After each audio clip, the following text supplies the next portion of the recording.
Hey, sorry for that little bungled intro there.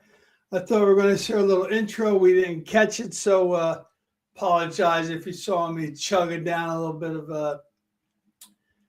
Gatorade there to keep me fresh for the podcast here tonight. Hi there. Again, my name is Fred York. We're here on Let Him Run. Thursday podcast here talking about, as we have in the past, our one horse wonder segment. Uh, Really excited about it again tonight because we're getting back into. We had a little bit of a breakdown in the action, so we lost last week's episode. Although we did do a pretty cool happy hour podcast, which I thought went very well. We had a little rough time last week. Both myself and my partner John Costin, the traveling handicapper. If you've watched our podcast the last few times, you know that our boy John was picking horses and has been picking horses. Guy does a great job. There's no question. He's one of the best handicappers that there is, evidenced by his opportunities that he's had at the National Horse Racing Championship in Vegas. Four-time qualifier. Would put up some pick five tickets last week or the week before. He did hit one. Last week we both went dry, both at Gulfstream Park and at Saratoga. But today's another week. And tonight, on Thursday, I was looking forward to have John join me again here on our podcast. He unfortunately, I shouldn't say unfortunately, fortunately for him, because he is a travel handicapper, he's in Atlantic City, staying at the Ocean Club, had a prior commitment that he had to attend to, and so therefore we did not have an opportunity to get him on the show tonight for another segment, as we continue to fine tune what we're doing here with our Let Him Run podcast, continuing to get better week by week. For those of you who have joined us in the past, thank you. Any new watchers that we have right now on the podcast, thank you very much. So, as I was saying, we're going to introduce a new segment tonight, which was the segment that we're going to call Betting Strategies 101 and Beyond. We're going to talk about some betting strategies, some simple things like exactas and trifectas and wheels and box wheels and part wheels and back wheels and pick fives and what they mean and pick fours, etc. John was going to handle that, and certainly there's no one who knows better about those kinds of bets than John. He's probably made every bet in the book. He's partial, as I am, to pick fives. There's no question about that. He is one of the best at putting together a good pick five ticket. And we will obviously get a chance to see that on Saturday at 12:30 when we return on YouTube Capital Sports Network to provide some significant intel and updates on the late pick five at Gulfstream Park. And more importantly, or in addition, the late pick five at Saratoga, which on Saturday is a huge race, the biggest race in Saratoga's championship meet that they run here.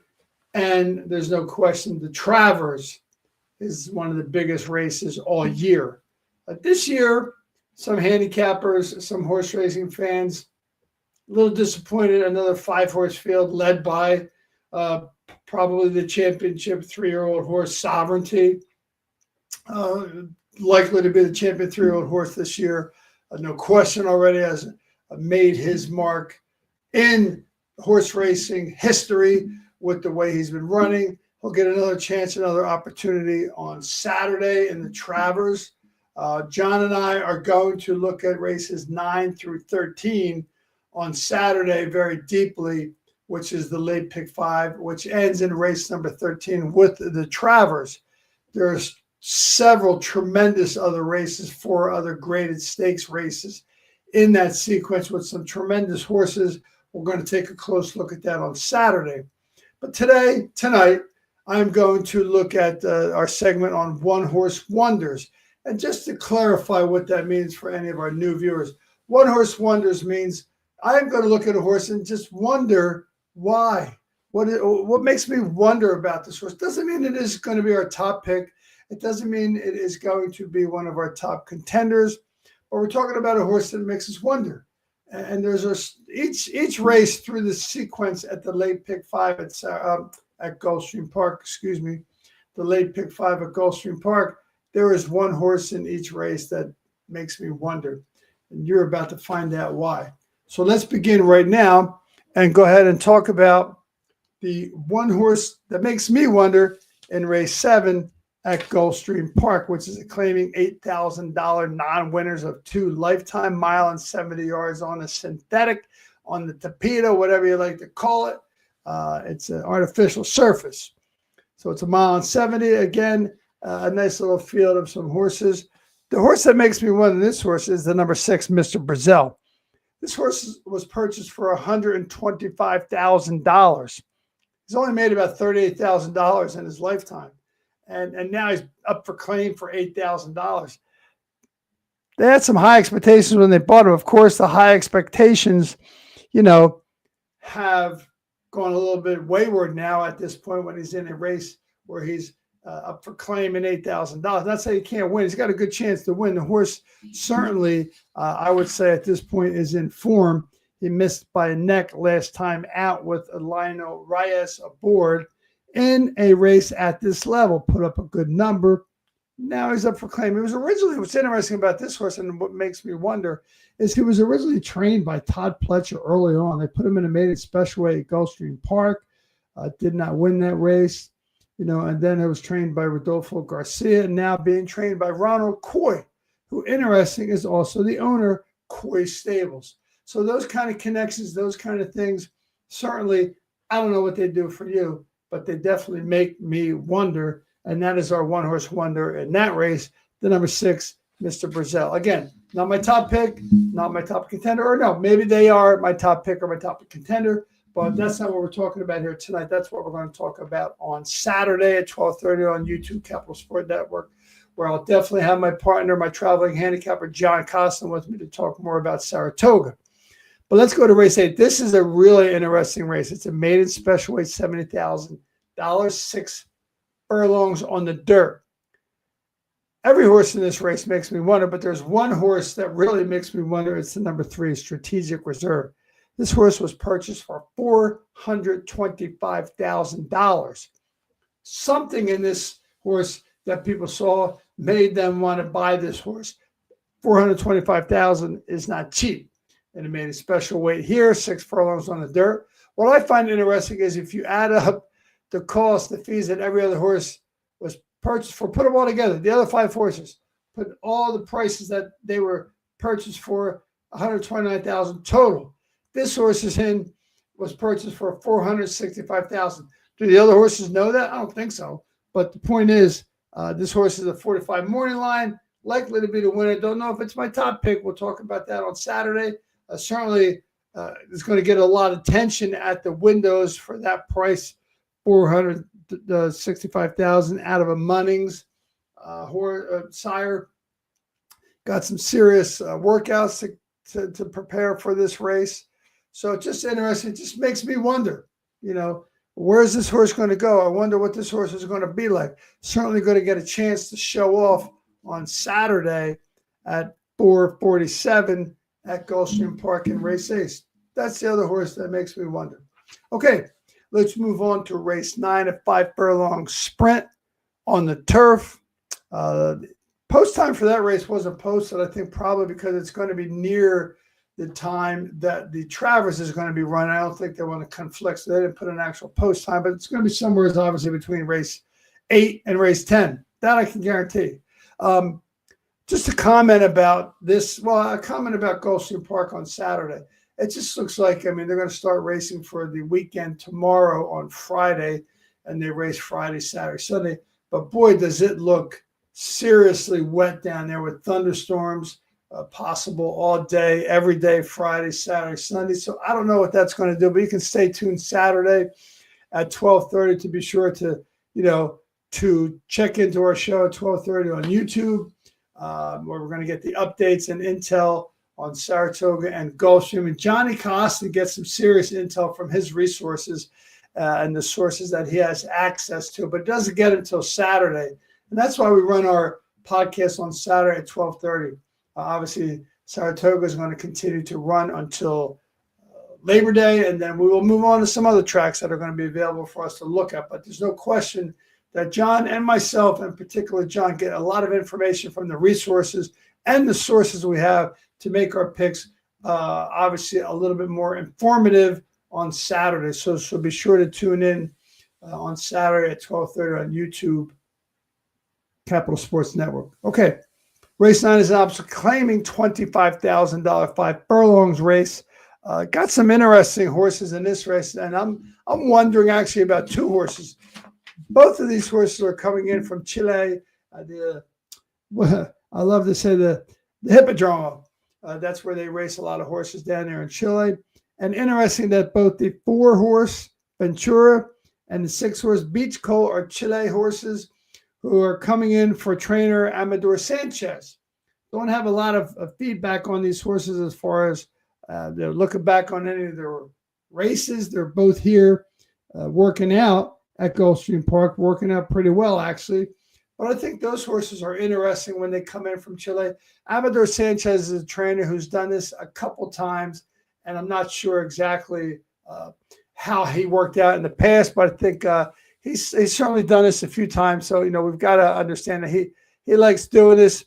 And the idea of him bringing 2 horses in to this particular race makes me wonder about what the idea is that's going to happen here. So keep your eye on those 2 horses.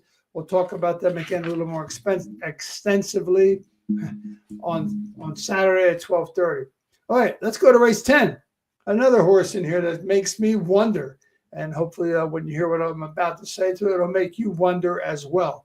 That is race 10, post time 5:51. It is a claiming $6,250 race.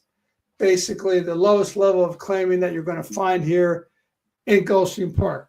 Doesn't mean it's filled with any horses that are not horses you should pay attention to. There's no question about that. But the horse that I kind of am paying attention to, the horse that's making me wonder a little bit, is the number 8 horse, Novelli.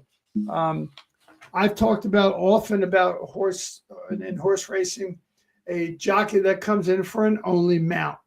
Jose Ferrer is coming in for an only mount for trainer Ramon Aguayo. Again, rides a lot for him, but I'm just wondering, 1 mount, Ferrer, is that the only mount he could get? Certainly his agent would probably like to see him on a few other mounts. Interesting that the race back on April 23rd was an open race where it wasn't for fillies, and this horse ran in there, got trounced. And the next race, I wonder, he came back, and I didn't have to wonder because he won by 8 because he's back with fillies again. And interesting that this horse was at one time trained by Saffie Joseph Jr. And was taken out of that barn, and now is trained by, as I said, Ramon Aguayo. So not exactly sure how this is going to pan out, but anytime I see a horse that has a jockey on him for 1 mount, that makes me wonder. And we're going to find out how that works out on Saturday at Gulfstream Park in race 10. So let's see where that goes on Saturday. Last race in the sequence, race 11 at Gulfstream Park. This is the last race in the Pick 5 sequence. They're claiming $17,000, 9 winners of 2 lifetime. Again on turf, a mile and 16th on turf. Got to pay attention to the weather forecast. We'll have an update on Saturday for sure at 12:30 to let you know exactly what's happening, whether they're off turf or the turf is soft, etc., yielding, whatever, or they're going to move this race to synthetic. We'll find that out on Saturday at 12:30. But in this race, race 11, there's 2 horses that kind of make me wonder, and that's the number 5, Farrow's Favorite, and number 6, Pocket Pair. Both of these horses at one time have been trained by some interesting trainers. The number 6 was trained by Mark Cassidy, a very good trainer, then went to Saffie Joseph, and now is with Victor Barboza. The number 5 is being trained by Saffie Joseph. Saffie Joseph put Edgar Zayas on that horse. Edgar Zayas has been on the 6 horse in the past when Saffie Joseph was training that horse. So just kind of makes me wonder, where are these trainers looking to get their jockey on a horse and for what purpose? Again, Edgar Zayas, one of the best jockeys there is, the best jockey certainly at Gulfstream Park. Jose Morales is on the 6 for Victor Barboza. Those 2 often hook up together and win a lot of races. So it's just interesting that, these trainers both have horses in this race. They've both been trained at some point by Saffie Joseph Jr. The 6 horse was trained by Mark Casse, a very good trainer up in Woodbine, and then came down at Gulfstream Park and then got trained by Saffie Joseph Jr. Didn't do very well, quite frankly, and then after that got picked up by Victor Barboza. Still looking for the second win, as all these horses in this race. It is a non-winners of 2. But some of these horses have been around a long time, and I find those horses interesting because of the trainers they had, and that's what makes me wonder about those horses, folks. So that's something to keep our eye on. Just a little something, a little taste, a little something to make us wonder about some of these horses that are coming up on Saturday at Gulfstream Park. I love this segment, One Horse Wonders. It makes me wonder. Hopefully it made you wonder.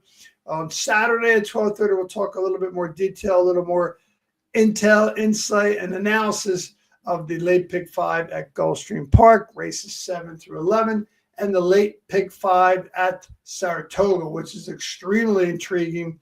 Lots of stakes races, and ending in race 13 with the biggest race of the day, possibly the biggest race of the year, with Sovereignty trying to stamp himself as the horse of the year. There's a small field, 5 horses. My quick take on that is it kind of looks like the same race that Sovereignty was in before, when the speed horse got out, the number 1 horse got out, and that time, the first time ever, Sovereignty did have to come, from way behind. He basically stalked and followed the horse around, and then put a move past him, and looked like he barely tried when he won that race up in Saratoga earlier in the year. So that was another 5-horse field, and we'll see what happens. This is a 5-horse field. There are a couple other quality horses. There is a speed horse again in here. It looks like it may be pretty much set up the same way as the previous race that Sovereignty won. But who knows? If you like a horse, let's hear about it. If you have something that you have your eye on in that race, so it'd be good to hear from you. But we'll talk about that more on Saturday. Be sure to join us at 12:30 on YouTube, Capital Sports Network. In addition, you can read our articles again on Florida Sports Talk, Florida New York Talk. There is an article up now with some information about Gulfstream Park, so check that out, where I did put out my top pick and my top contender in each race. We'll talk a little bit more about that on Saturday. So thank you for joining in. Don't forget, Let Him Run. Look forward to seeing my man John on Saturday at 12:30. Otherwise, let him run. Have a great night. Thank you.